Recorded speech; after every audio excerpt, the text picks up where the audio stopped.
مکے میں بیٹھ کر درس دیتے ہیں اور گمراہیت کی باتیں بتلاتے ہیں. اگر وہی مکی ہیں تو اللہ اس مکی کو ہدایت دے.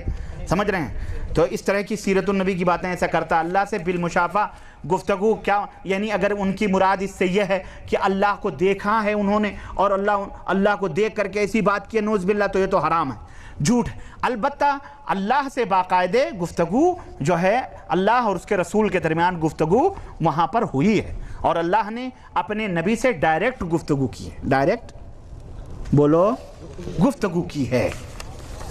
لیکن اللہ نے اپنے نبی کو دیکھا، نبی نے اپنے اللہ کو دیکھا نہیں ہے. کسی کاروبار میں 4 شراکت دار پارٹنر ہیں اور 2 پارٹنر یہیں سعودی میں مقیم ہیں. کچھ وقت کے لیے صرف 2 پارٹنر کاروبار چلا رہے ہیں، تو کیا ان 2 شراکت داروں کا حصہ منافع میں سے کچھ زیادہ ہوگا جو کام چلا رہے ہیں، یا آپس میں چاروں کے لیے برابر حصہ ہوگا؟ اگر یہ چاروں پارٹنر برابر پیسہ لگائے ہوئے ہیں، برابر پیسہ لگائے ہوئے ہیں، اور 2 یہاں ہیں اور 2 وہاں، انہوں نے بھی اتنا ہی پیسہ لگایا ہے، تو انہوں نے چونکہ پیسہ بھی لگایا ہے اور وہ محنت بھی کر رہے ہیں، اس لیے ان کا پرسنٹیج بہرحال زیادہ ہوگا ان لوگوں کے مقابلے میں جو یہاں اپنی روزیاں کما رہے ہیں، صرف ان کو پیسہ دیے ہوئے ہیں. البتہ ایسی پارٹنرشپ میں کہ آدمی کا زید ہے یا مطلب عبد الرحمن ہے، عبد الرحمن کا کوئی پیسہ نہیں لگا ہے، لیکن میں ہوں، میں نے ان کو 2 لاکھ روپے دیے، یا میں نے دکان خرید کر کے دی کہ یہ دکان ہے، اس میں آپ نے کوئی پیسہ نہیں لگایا ہے لیکن آپ کی محنت ہے، ٹھیک ہے، آپ اس کو چلائیں، جو منافع ہوگا آدھا آپ کا آدھا ہمارا، تو یہ جائز ہے، یہ جائز ہے. 4 رکعت میں 2 بار قاعدہ ہوا تو اس کے بعد 5ویں رکعت میں سجدہ سہو کیا وہ نماز ہوگی، یا سجدہ سہو کیا وہ نماز ہوگی؟ بے شک ہوگی، انشاءاللہ ہو جائے گی. ہندوستان میں جو لائف انشورنس کرواتے ہیں کیا یہ جائز ہیں یا ناجائز؟ ناجائز اور حرام ہے. یہ بینک میں جو پیسہ روپیہ جمع کرواتے ہیں اس پر جو سود ملتا ہے ناجائز ہے. براہ کرم بتلائیں کہ اس سود کے پیسوں کو کیا کریں؟ بینک میں چھوڑ دیں یا حکومت کو ٹیکس کی صورت میں سے بجلی کا بل یا ہاؤس ٹیکس، یہ بجلی کا بل میں نے پہلے بتا دیا ہے، ٹیلی فون کا بل، بجلی آپ استعمال کرتے ہو تو اس میں کیوں استعمال کریں گے؟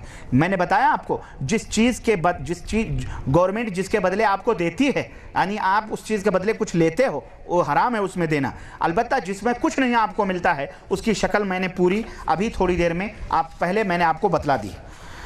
میں حیدرآباد کا رہنے والا ہوں، میں الحمدللہ سلفی ہو چکا ہوں، اور میں اپنے دوستوں کو بلانا چاہتا ہوں کہ بدعتی ہیں، لیکن میرا مقصد ہے ان کو بلا کر درست کروں. کیا میں ان کو بلا سکتا ہوں؟ اگر آپ کی نیت صحیح ہے تو بے شک بلا سکتے ہیں. اگر کوئی کتاب اصلی ہے وہ باہر سے آتی ہے جس کی قیمت زیادہ ہے، اس کو کاپی کر کے سستے میں بیچتے ہیں، کیا یہ جائز ہے؟ اگر کوئی کتاب اصلی ہے وہ باہر سے آتی ہے جس کی قیمت، دیکھیں اس سلسلے میں اگر اس کے اوپر یہ لکھا ہوا ہے کہ اس کے حقوق ناشر کے نام محفوظ ہیں، ہے نا، یا مؤلف کے نام محفوظ ہیں، اور اس کے باوجود بھی آدمی اس کی کاپی رائٹ کرتا ہے تو یہ حرام ہے، کیونکہ وہ خیانت کر رہا ہے. اسی طرح موجودہ دور میں کمپیوٹر پہ جو پروگرام آ رہے ہیں، یا جو ڈسک یا جو یہ فلاپیاں آ رہی ہیں، یا جو پروگرام سی ڈی میں آ رہے ہیں، اس کے اوپر لکھا ہوتا ہے کہ اس کے حقوق محفوظ ہیں، اس کے باوجود بھی جو لوگ کاپی کرتے ہیں ڈپلیکیٹ، یہ بھی حرام ہے. بھلے وہ کمپیوٹر ہے، بھلے وہ، تو اس لیے کہ یہ بزنس ہے اور اس بزنس میں اس طرح کی خیانت نہیں کرنا چاہیے. ہمارے وطن بھارت میں رشوت خوری عام بات ہے. حکومت کے ہر ادارے میں بغیر پیسہ دیے کام نہیں ہوتا. آپ کے کاغذات پورے اور صحیح ہوں، ان کے باوجود بھی لوگ چائے پانی کے نام پر پیسہ ضرور طلب کرتے ہیں، ورنہ آپ کو خوب چکر کٹواتے جاتے ہیں، کبھی اس کے پاس تو کبھی اس کے پاس دوڑایا جاتا ہے. بے شک بینک میں رکھے ہوئے پیسے پر جو سود ملتا ہے، کیا اس پیسے کو ہم رشوت دینے میں استعمال کر سکتے ہیں؟ حالانکہ رشوت دینا لینا دونوں حرام ہے. مزید قانون جرم ہے اور سود لینا ہمارے دین میں جائز نہیں. حلالی کا پیسہ رشوت کے طور پر دیتے ہوئے دل پر گراں گزرتا ہے. حلالی کا پیسہ رشوت پر دیتے ہوئے گراں گزرتا ہے. براہ کرم اس موضوع پر روشنی ڈالیں. یہ اس میں کوئی شک نہیں، یہ ایک مجبوری ہے، چونکہ سارے عامے کے عامے ہمارے ملک میں کالے ہیں. ان کے خلاف بھی ہمیں جہاد کرنا چاہیے اور ان کے خلاف بھی آواز بلند کرنی چاہیے. اور جو کرپشن اور کرائسس ہمارے ملک میں بڑے بڑے نیتا اور وزیر اعظم تک کمینے سود لے رہے ہیں، خبیث، اور جب ایمان ہی خراب ہے یار، تو ان کے نظروں میں یہ تمام سب چیزیں کیا ہے کہ نہیں؟ تو اللہ سے دعا کرو اور ایسا عمل کرو کہ اللہ تمہیں ان چوروں کا مالک بنائے اور ان چوروں کے پیٹھ لال کرنے کی توفیق عطا فرمائے، ان کے گردن میں کلادے ڈالنے کی توفیق عطا فرمائے. تب یہ درست ہوں گے اور اللہ تمہیں اس ملک کا مالک بنائے. اللہ ہمارے سینوں کو توحید و سنت سے مضبوط کر کے اور شرک کو مٹا کر اللہ ہمیں اس ملک کا مالک بنائے۔ تو بھائی میرے، اگر مجبور ہیں اور اپنا حق لینے کے لیے یہ کام کرنا پڑ رہا ہے تو یقین مانیں بہرحال بچیں حتی الامکان، لیکن اگر مجبور ہیں تو اللہ کیا کریں گے بھائی، کیا کریں گے؟ دے دیں۔ فکس ڈپوزٹ کا پیسہ جو میں نے جمع کیا ہے، کیا میری موت کے بعد وہ میرے بچوں کے لیے حلال ہوگا یا حرام ہوگا؟ آپ کا جو اصل مال ہے وہ تو آپ کے لیے، آپ کے بچوں کے لیے حلال ہے، لیکن جو اس کے اندر زائد مال ہے وہ آپ کے لیے اور آپ کے بچے دونوں کے لیے وہ حرام ہے۔ درعیہ میں درس ماشاءاللہ اچھا تھا، ہاں، مگر اس میں آپ کمی کر گئے، وہ کمی اب کب پوری کی جائے گی؟ یہ پھر کسی طرح دوسرے درس میں بھی اسی موضوع پر روشنی ڈالیں۔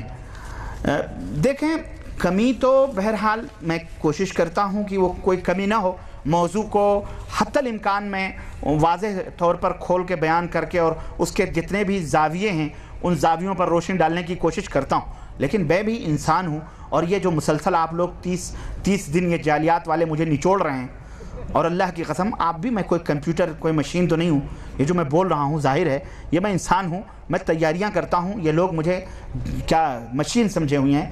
اللہ آئندہ آپ انہیں نصیحت کریں کہ 1 مہینے کا پروگرام 2 مہینے میں کروائیں۔ ہم نے ایسے ہی کیا تھا، 1 مہینے کا پروگرام 15 دن نہیں بلکہ 20 دن میں، لیکن اب جو دوسرے جعلیات والے ہیں روزانہ انہوں نے سفارشیں کر کے مانگ کے 1 دن دے دو، 1 دن یہ بھی جو خالی ہے وہ دے دو۔ اب کیا کریں، میں بھی انسان ہوں، اب وہ سفارش جو کرتے ہیں ڈر بھی لگتا ہے کہ کہیں اللہ تعالیٰ ناراض نہ ہو جائے کہ تجھے بڑا غرور آ گیا، تو نہیں جاتا ہے جب لوگ بلا رہے ہیں۔ واللہ اس خوف سے وہ چھٹیاں بھی میں نے دے دی ہیں، میں کیا کروں؟ تو بھائی میرے، لیکن آئندہ کے لیے بہرحال پرہیز کریں، اگر اچھے پروگرام سننے ہوں اچھا تو بہرحال ہمیں گیپ دینے کی ضرورت ہے، اور یہ تیاری کرنے کی بھی مکمل ضرورت ہے۔ یہ لوگ جو ہے اس طرح سے کر رہے ہیں، بہرحال یہ ظلم ہے، یہ بھی ایک ظلم ہے۔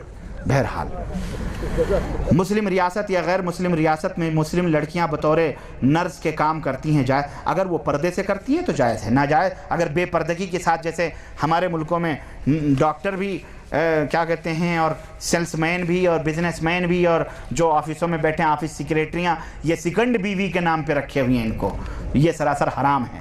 پردے کے ساتھ جہاں ہو رہے ہیں وہاں حلال ہے۔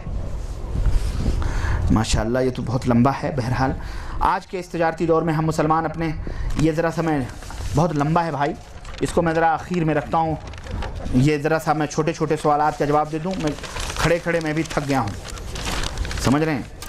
اچھا، انڈیا اور پاکستان میں خواتین سجدے میں اپنے کو قریب کر کے کولہوں کو زمین سے لگا دیتی ہیں، جبکہ سعودی عرب میں کولہوں کو زمین پر نہیں لگاتے۔ قرآن حدیث کی روشنی میں صحیح طریقہ بتلائیں۔ صحیح طریقہ وہی ہے جو مردوں کا ہے، وہی عورتوں کا بھی ہے، وہی مردوں کا ہے، دونوں کا بھی۔ بھائی آپ لوگ اٹھ کے جا رہے ہیں تو میں بھی چلا جاؤں؟ آپ بیٹھے جب تھک رہے ہو تو میں تو کھڑا ہوں، امتحان دے رہا ہوں۔ بھائی میرے تھوڑی دیر صبر کرو، ذرا حوصلہ رکھو یار، نہیں تو مجھے کوئی میرے اوپر فرض نہیں ہے کہ میں آپ کے ان سوالوں کا جواب دوں کھڑا ہو کر کے۔ کم از کم آپ ہی جب اٹھ کے چلے جاؤ گے تو میں کیا اکیلے ان قالینوں کو، اور بیچارہ ایک کیمرہ مین ہے اس کو میں سناؤں گا؟ یہ تو سنتا ہی رہتا ہے۔ کیا نہیں صحیح بات ہے، اگر میں آپ کے لیے قربانی دے رہا ہوں تو یقیناً آپ کو بھی تھوڑا 5-10 منٹ قربانی دینی چاہیے، یہ کوئی اور علم ہی کی بات ہے۔ تو بہرحال سنیے اس کو، نہیں تو میری ہمت ٹوٹ جائے گی، تو میں بھی ایسے کہوں گا آ کر کے اپنا وقت پورا کر کے نکل جاؤں گا، جاؤ۔ نہیں، ایسا نہ کریں، بلکہ جو کام ہے اس کو آخر تک پہنچائیں۔ آخری مجلس میں اللہ کے رسول صلی اللہ علیہ وسلم نے فرمایا کہ جب لوگ مجلس ختم ہو جاتی ہے نا، جب لوگ پلٹ کے جانے لگتے ہیں، سنو اللہ کے نبی کی یہ پیاری باتیں، اصل میں معلومات نہ ہونے کی بنا پہ اللہ کے فرشتے کہتے ہیں ارجعوا الی بیوتکم، اے اہل مجلس، اب تو مجلس ختم ہو گئی ہے، اپنے اپنے گھر لوٹ جاؤ، اللہ نے تمہارے گناہوں کو معاف فرما دیا ہے۔ تو کتنا بڑا اجر ہے، آپ اس کو چھوڑ کر پہلے بھاگ کے جا رہے ہیں۔ ذرا یہ دعا بھی فرشتوں کی لیتے جاؤ اور مجلس کی دعا بھی لیتے جاؤ۔ تو خواتین درعیہ سے آئے ہوں چاہے الخرج سے آئے ہوں، میں بھی حائل سے آیا ہوں، آپ یہ بھی تو سوچیں، پیچھے ایک صاحب لقمہ دے رہے ہیں درعیہ سے آئے، تو ہم نے کہا وہ کہیں سے بھی آئے ہوں، مجھے بھی آرام کرنے کا حق ہے۔ خواتین کا مسجد میں نماز ادا کرنا کہاں تک جائز ہے، خاص کر عید اور تراویح کی نماز، جبکہ اللہ کے رسول صلی اللہ علیہ وسلم کا فرمان دیکھیں، خواتین کا اپنے گھر میں نماز پڑھنا یہ سب سے زیادہ افضل ہے. یہاں تک کہ وہ خواتین جو حج کے لیے عمرہ کے لیے حرم میں جاتی ہیں ان کے لیے بھی اپنے گھر میں نماز پڑھنا یہ زیادہ افضل ہے بنسبت خانہ کعبہ اور مسجد نبی میں نماز پڑھنے سے. اگر وہ اپنے گھر میں نبی کے فرمان پر عمل کرتے ہوئے نماز پڑھیں گی تو 1 لاکھ سے کہیں زیادہ ان کو انشاءاللہ ثواب اللہ دے گا, کیونکہ نبی نے فرمایا ہے اسی مسجد نبوی اور اسی خانہ کعبہ کے حساب سے. البتہ اگر وہ مسجد میں آتی ہیں تو کوئی مائی کا لال انہیں مسجد سے, بشرطے کہ وہ پردے کے ساتھ, خوشبو وغیرہ کے ساتھ نہ آئیں, زیب و زینت کے ظاہر کرنے کے ساتھ آئیں, پردے کے ساتھ آئیں, خوشبو وغیرہ نہ لگائیں, اختلاط کے ساتھ نہ آئیں, سمجھ رہے ہیں. تو وہ عورتیں مسجد میں آئیں تو انہیں روکا نہیں جا سکتا. البتہ عورت کا اپنے گھر میں نماز پڑھنا یہ مسجد میں نماز پڑھنے سے کہیں زیادہ افضل اور بہتر ہے. اگر کسی مجبوری کے وقت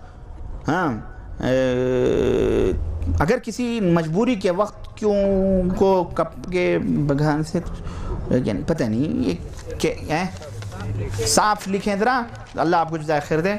عرض ہے کہ مکے میں خانہ کعبہ کے گرد و نواح میں جو بلڈنگ ہیں ان میں لوگ نماز ادا کرتے ہیں امام کعبہ کے پیچھے, حالانکہ وہ بلڈنگ خانہ کعبہ کے احاطے سے باہر ہے, ان کی جماعت ہو جاتی ہے, ہرگز نہیں ہوتی ہے. میں یہاں سعودی عرب میں ہوں, اگر میں اپنی ماں یا باپ بیوی حج کرنا بلاؤں محرم کے بغیر, کیا ایسے ان کا حج یا عمرہ ہو جائے گا؟ مہربانی کر کے جواب قرآن حدیث کی روشنی میں دیں. بغیر محرم کے جو آپ بلا رہے ہیں, اگر آپ ان کے ساتھ مکے اور مکے میں لگ رہے ہیں تو یقیناً حج اور عمرہ تو ہو جائے گا, تب رہا انہیں گناہ اس کا ملے گا جو وہ بغیر محرم کے انہوں نے سفر کیا ہے. اللہ سے وہ توبہ کریں, اللہ توبہ قبول کرنے والا ہے. اگر آدمی عمرہ کر لے تو کیا اس پر حج فرض ہو جاتا ہے؟ نہیں, ایسی بات نہیں ہے. وطر کی نماز میں وطر کی دعا رکوع سے پہلے کرنی چاہے یا بعد, دونوں جائز ہے, رکوع کے قبل بھی اور رکوع کے بعد بھی. کیا کوئی شخص یہ وصیت کر سکتا ہے کہ مجھے فلاں قبرستان میں دفن کیا جائے؟ بے شک کر سکتا ہے, سمجھ رہے. اگر وہ قبرستان مسلمانوں کے حدود انڈر میں ہو, مسلمانوں کے قبضے میں ہو, یہ نہیں کہ وہ دشمنوں کے قبرستان میں کہے مجھے وہاں دفن کریو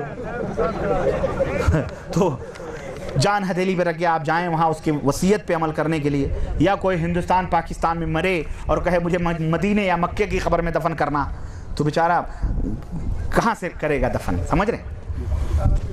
ہاں, کیا کوئی شخص جگہ منتخب کر سکتا ہے کہ مجھے اس جگہ دفن کیا جائے؟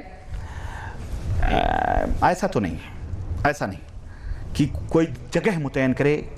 ایسے میری نظر سے کوئی ایسی روایت صحابہ کرام کی نہیں گزری ہے, واللہ عالم بالصواب.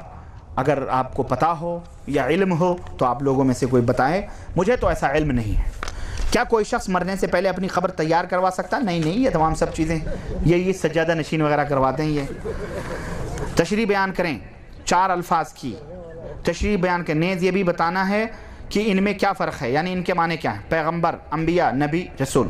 دیکھیں, پیغمبر اور رسول یہ ایک ہی معنی ہے, نبی اور انبیاء اس کا بھی ایک ہی معنی ہے, سمجھ رہے ہیں. نبی اور انبیاء, نبی ایک ہے اور انبیاء کئی وہ کہتے ہیں. تو آپ یوں لے لیں, پیغمبر اور رسول, نبی یا انبیاء, ہے نا. ان میں فرق کیا ہے؟ نبی کہتے ہیں جس کے پاس وحی آئی ہو اور کوئی نئی شریعت لے کر کے نہ آیا ہو, یہ. اور رسول کہتے ہیں جس کے پاس اللہ کی وحی بھی آئی ہو اور وہ نئی شریعت بھی لے کر کے آیا ہو, اس کو رسول کہتے ہیں. تو ہر رسول نبی ہوتا ہے نا, اور ہر نبی رسول نہیں ہوتا. اچھا, کیا بینک انٹرسٹ ناجائز ہے؟ میں نے ابھی کیا بتلایا آپ کو, ناجائز بھی ہے, حرام بھی ہے. بینک سے لون لیتے ہیں تو ان کو لیز دینا پڑتا ہے, سود دینا پڑتا ہے, انٹرسٹ دینا پڑتا ہے. کیا یہ نہیں لینا چاہیے بینک سے لون وغیرہ؟ حرام ہے. بزنس میں رشوت دینا پڑتا ہے, کیا یہ جائز ہے؟ رشوت دینا لینا دونوں حرام ہے. مولانا اللہ آپ کو صحت دے, آپ کا وعظ سننے والوں کو اس پر عمل کرنے کی توفیق دے. اللہ ہم کو بھی توفیق دے عمل کرنے والے. کچھ لوگ آپ کو پسند نہیں کرتے کیونکہ ان لوگوں کو قرآن و حدیث کی روشنی میں بات پسند نہیں, اور وہ بہت غصے میں ہوتے ہیں جو آپ کو برا بھلا کہتے ہیں. پھر میں صبر کرتا ہوں اور ہم سب ان کے لیے دعا کرتے ہیں. اللہ آپ کو جزائے خیر دے. اللہ آپ کو بھی جزائے خیر دے, اور ہم سب مل کر کے ان کے لیے دعا کریں کہ اللہ ہمارے ان بھولے بھالے بچھڑے اور بگڑے دونوں بھائیوں کو قرآن و سنت کی توفیق عطا فرمائے. ابھی آپ نے حضرت جابر کی حدیث بیان فرمائی, اس سے پہلے میں نے سنی ہے کہ اس میں حضرت جابر کے دونوں بچوں اور اس